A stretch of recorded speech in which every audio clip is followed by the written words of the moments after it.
Halo semua, kembali lagi di channel Ngomongin Film.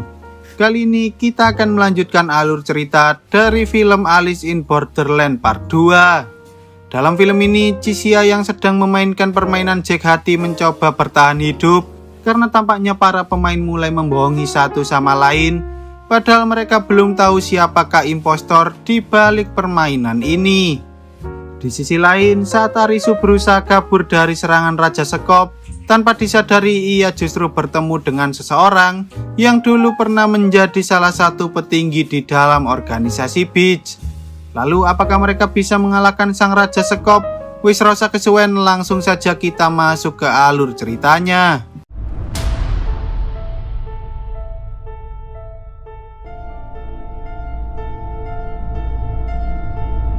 Tak lama setelah permainan sel isolasi dimulai, terlihat beberapa orang mencoba membentuk kelompok-kelompok agar mereka bisa saling memberitahu simbol yang ada di balik kalung mereka, termasuk seorang pria culun bernama IP yang mencoba berkelompok dengan Chixia.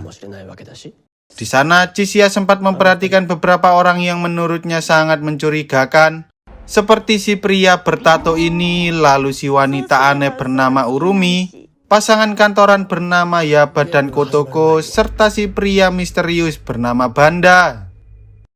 Sejak awal permainan, mereka selalu bertingkah sangat aneh, namun di sini siapapun bisa menjadi seorang Jack, sehingga Chixia memutuskan untuk mencoba mengikuti permainan terlebih dahulu dengan cara membaur bersama kelompok-kelompok yang lain.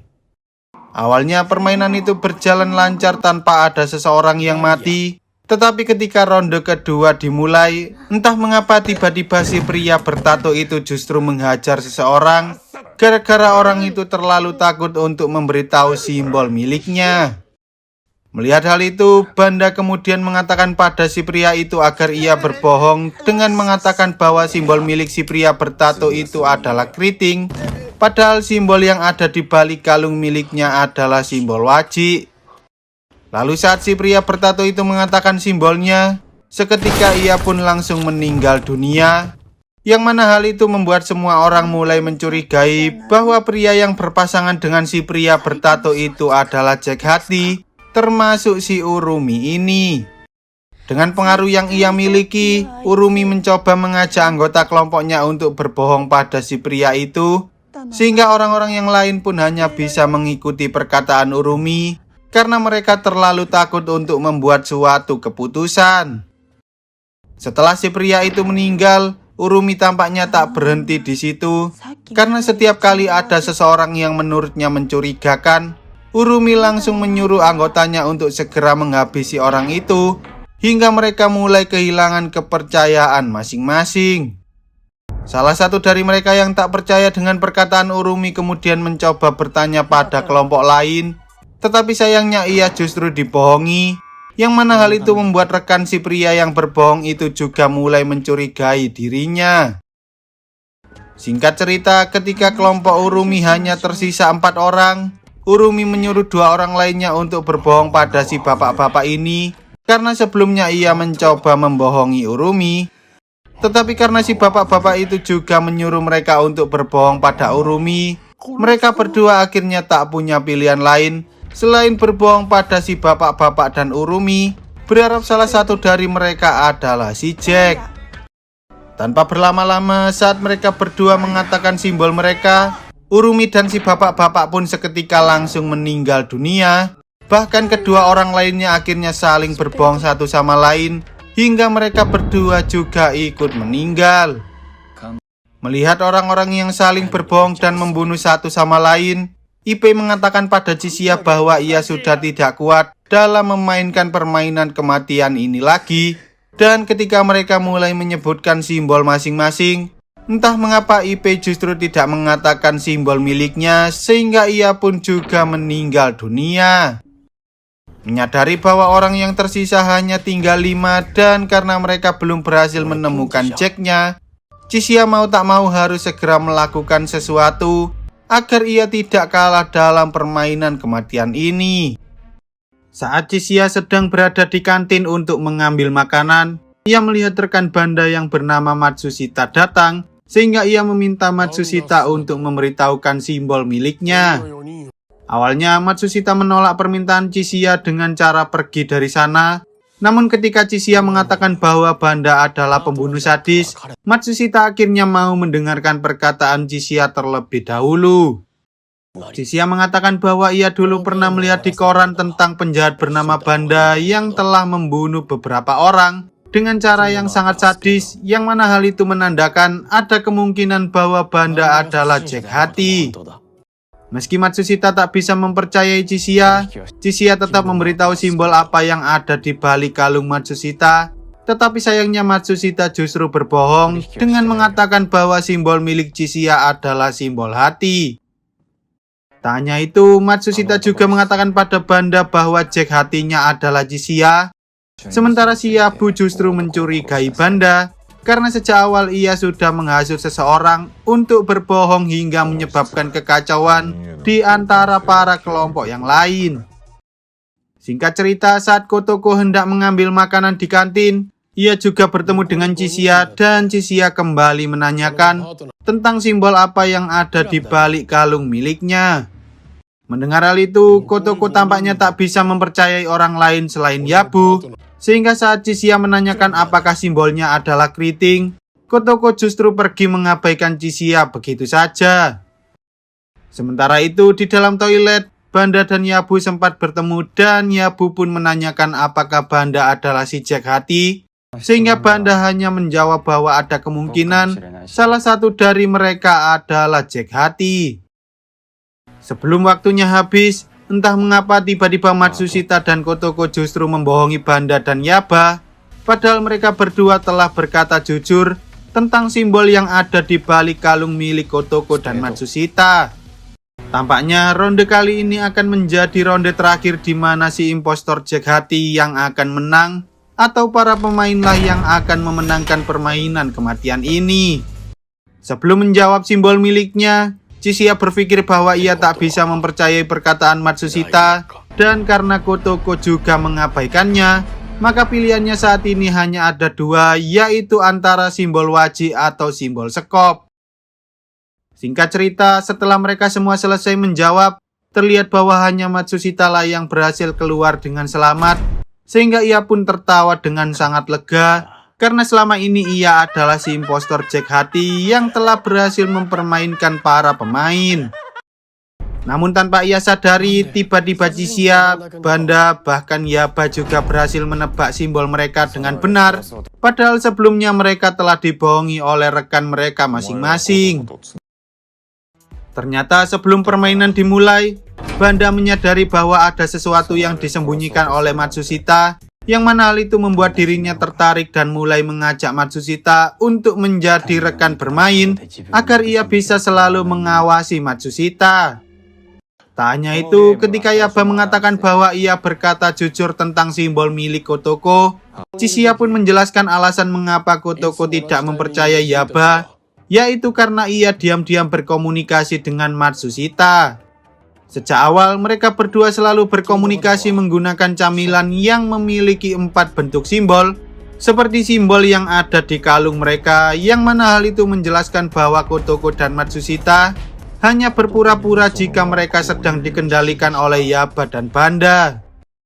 Yaba kemudian mengatakan saat ia dan Banda sedang berada di toilet, mereka berdua ternyata memiliki pandangan yang sama tentang kesetaraan manusia, sehingga mereka yakin bahwa mereka berdua bukanlah Jack Hati, dan mereka pun saling memberitahu simbol mereka masing-masing. Meski Matsushita berusaha menyangkal dan menuduh Chishia sebagai si impostor Jack Hati, Yaba dan Banda tampaknya sudah tidak mempercayai perkataan Matsushita lagi, sehingga mereka berdua pun mencoba mengorek informasi dari Matsushita tentang para warga yang ada di dunia ini dengan cara melakukan penyiksaan. Setelah berhasil memenangkan permainan, Chishia pun segera pergi dari sana sambil melihat pesawat udara yang tiba-tiba saja meledak.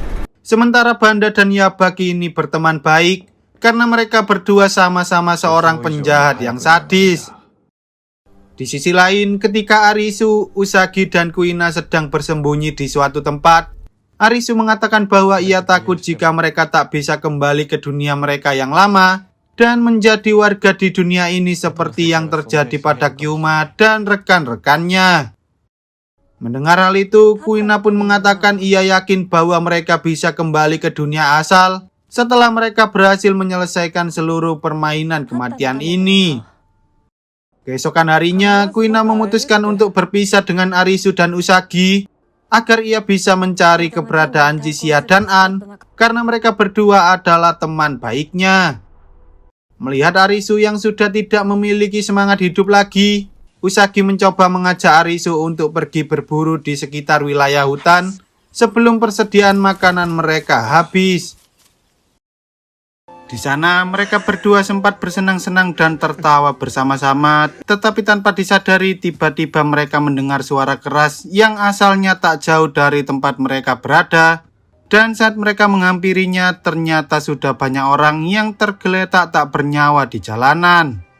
Mereka berdua lalu menemukan sebuah rekaman video tentang seseorang yang berusaha bertahan hidup dari permainan kematian. Namun tak hanya itu, ternyata si perekam video juga sempat bertemu dengan An, yang mengatakan bahwa ia ingin pergi ke luar Tokyo untuk mencari tahu tentang kebenaran dari dunia ini. Setelah selesai menonton video tersebut, tanpa mereka sadari tiba-tiba kartu Raja Sekop sudah berada di sana, sehingga mereka berdua pun segera lari ke arah hutan untuk menghindari serangan brutal dari sang Raja Sekop. Saat Arisu melihat sang Raja Sekop berhasil memojokkan Usagi, ia pun mencoba memancing Raja Sekop sambil berlari ke arah lain. Tetapi sayangnya ia malah tak sengaja menabrak sesuatu dan pada akhirnya ia pun jatuh pingsan. Malamnya setelah Arisu terbangun dari pingsan, ia melihat seorang wanita bernama Heiya yang memiliki kaki seperti sebuah pegas yang sebelumnya telah menyelamatkan Arisu dari serangan Raja Sekop. Namun meski Heiya telah menyelamatkan Arisu, ia mengatakan bahwa itu bukanlah keinginannya, melainkan karena ia disuruh oleh seorang pria.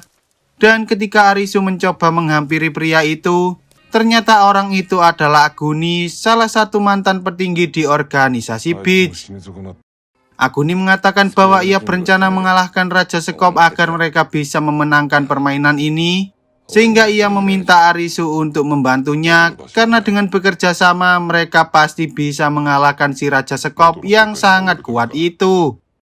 Keesokan harinya, ketika Arisu baru saja terbangun dari tidurnya, Heiya sempat menggoda Arisu dengan menanyakan siapakah yang lebih cantik antara Usagi dan dirinya. Tetapi saat Aguni datang, ia pun langsung menyuruh Arisu dan Heiya untuk segera bersiap-siap karena mereka harus pindah sebelum si Raja Sekop menemukan keberadaan mereka. Aguni mengatakan bahwa si Raja Sekop tampaknya bisa mengetahui keberadaan para pemain-pemain yang cukup tangguh, yang mana hal itu menjelaskan alasan mengapa si Raja Sekop sering mengincar Arisu dan Usagi yang telah berhasil menyelesaikan banyak permainan. Singkat cerita, setelah mereka sampai di atas bukit, Heiya menceritakan pada Arisu tentang masa lalunya yang kelam sebelum ia masuk ke dalam dunia yang sangat mematikan ini. Hari itu, saat Heiya dan teman-teman sekolahnya baru saja pulang dari sekolah, tiba-tiba mereka melihat sebuah kembang api yang muncul di siang hari, hingga akhirnya ia terbangun di dalam dunia permainan yang sangat mematikan ini. Untuk menghindari kematian, Heiya pun berusaha menyelesaikan salah satu permainan, di mana di sana ia harus bisa menyelamatkan diri dari stadion yang seketika meledak dan runtuh tersebut.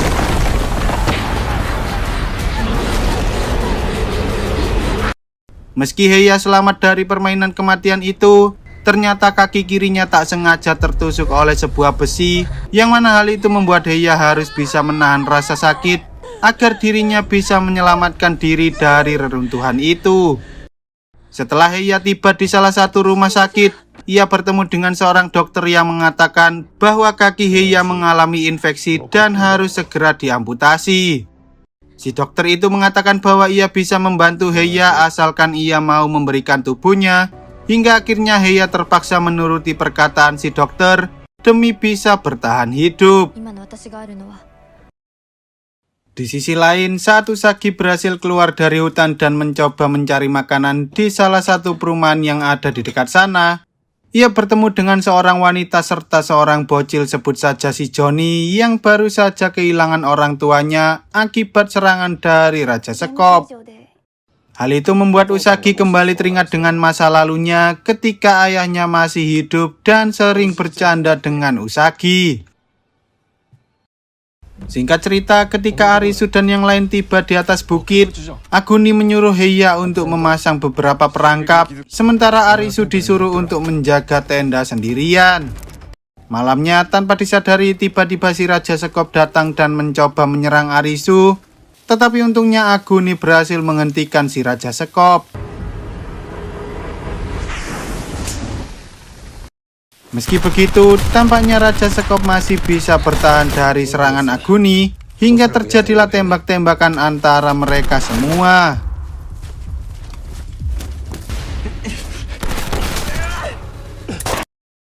Di tengah pertarungan itu, Arisu sempat terkena sebuah bom dan ia pun terlempar ke arah tebing. Sementara Heiya berhasil menyelamatkan Aguni dan mereka berdua pun bersembunyi di tengah kegelapan hingga si Raja Sekop pergi dari tempat itu. Keesokan harinya, saat Aguni terbangun dari pingsan, Heiya pun sangat senang dan langsung memeluknya karena selama berada di dunia permainan ini, hanya Agunilah yang selalu bersikap baik pada Heiya, tidak seperti para lelaki yang lain. Di sisi lain, Arisu yang ternyata berhasil bertahan hidup pun segera pergi menuju ke arah kota untuk mencari keberadaan Usagi dan yang lain. Tetapi ia tak tahu harus pergi kemana karena kota itu sangatlah luas. Ketika Arisu sedang mencari keberadaan rekan-rekannya, terlihat bahwa Kuina saat ini sedang memainkan permainan Jack Sekop. Sementara An yang saat itu sedang pergi menuju ke luar Tokyo justru terkejut dengan fenomena aneh, di mana terdapat banyak sekali pegunungan yang mengelilingi Gunung Fuji. Padahal seharusnya tidak ada gunung lain selain Gunung Fuji saja di wilayah itu. Lalu saat malam tiba, Usagi menyadari bahwa visa yang dimiliki oleh si Johnny hanya tersisa 1 hari lagi. Sehingga mau tak mau ia pun terpaksa harus mengajak si Johnny untuk memainkan sebuah permainan. Karena jika visanya habis, maka Johnny pun akan langsung ditembak oleh laser.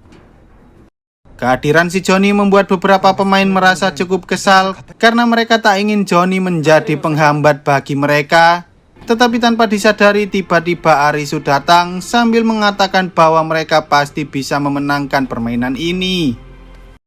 Sebelum permainan dimulai, sang Ratu Sekop yang bernama Risa ini mengatakan bahwa permainan akan dibagi menjadi 2 tim, yaitu tim merah dan juga tim biru. Risa lalu menunjuk salah seorang untuk menjadi pemimpin dari masing-masing tim. Ternyata ia justru memilih si Johnny untuk menjadi pemimpin bagi tim biru yang terdiri dari 16 orang. Sementara Risa sendiri akan menjadi pemimpin dari tim merah yang terdiri dari 4 orang tersebut. Di dalam permainan bernama Skakmat ini, mereka akan bermain selama 16 ronde dan di setiap ronde mereka akan menyerang secara bergantian, di mana ketika salah satu pemain tim merah menyentuh tombol yang ada di punggung tim biru, maka lampunya akan berubah menjadi merah dan ia harus bekerja sebagai tim merah di ronde berikutnya. Jika ronde ke-16 berakhir, tim yang memiliki anggota paling banyak akan dinyatakan sebagai pemenang. Sementara bagi tim yang kalah, mereka akan langsung ditembak oleh laser hingga mereka meninggal dunia. Singkat cerita, ketika permainan dimulai, Risa tanpa basa-basi langsung menyerang para pemain tim biru hingga ia berhasil mendapatkan 5 orang pemain.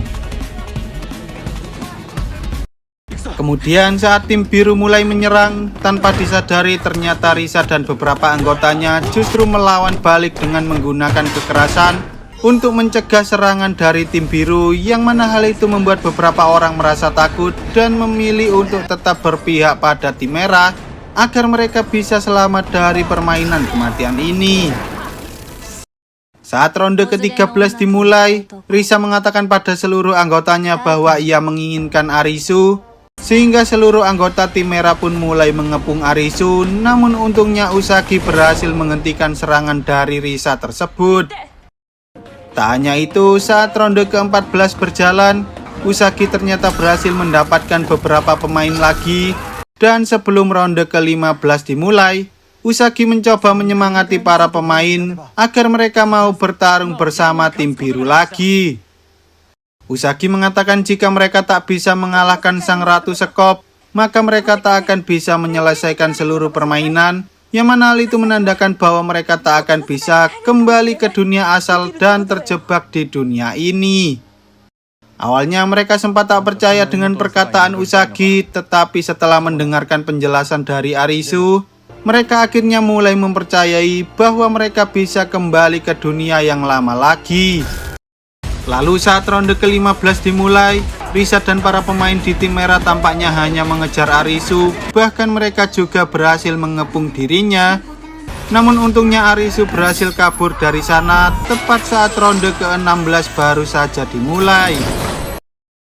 Tanpa disadari, ternyata Arisu sengaja menjebak para pemain merah agar mereka berkumpul di satu tempat, sehingga dengan begitu Usagi dan para pemain biru lainnya bisa menangkap seluruh pemain merah dengan mudah, dan pada akhirnya hanya Risalah yang tersisa di dalam tim merah. Setelah memenangkan permainan, Arisu sempat bertanya apa yang akan terjadi jika mereka berhasil memenangkan seluruh permainan, tetapi sayangnya Risa tak bisa menjawab pertanyaan itu, sehingga ia pun langsung melompat dari atas sana tepat saat laser itu menembak dirinya. Lalu film pun bersambung. Oke lah, sekian dulu untuk video kali ini. Semoga kalian semua terhibur. Jangan lupa untuk support channel ini dengan cara klik tombol subscribe lalu nyalakan loncengnya, agar kalian tidak ketinggalan dengan video-video terbaru dari channel ini. See you on the next video dan sampai jumpa.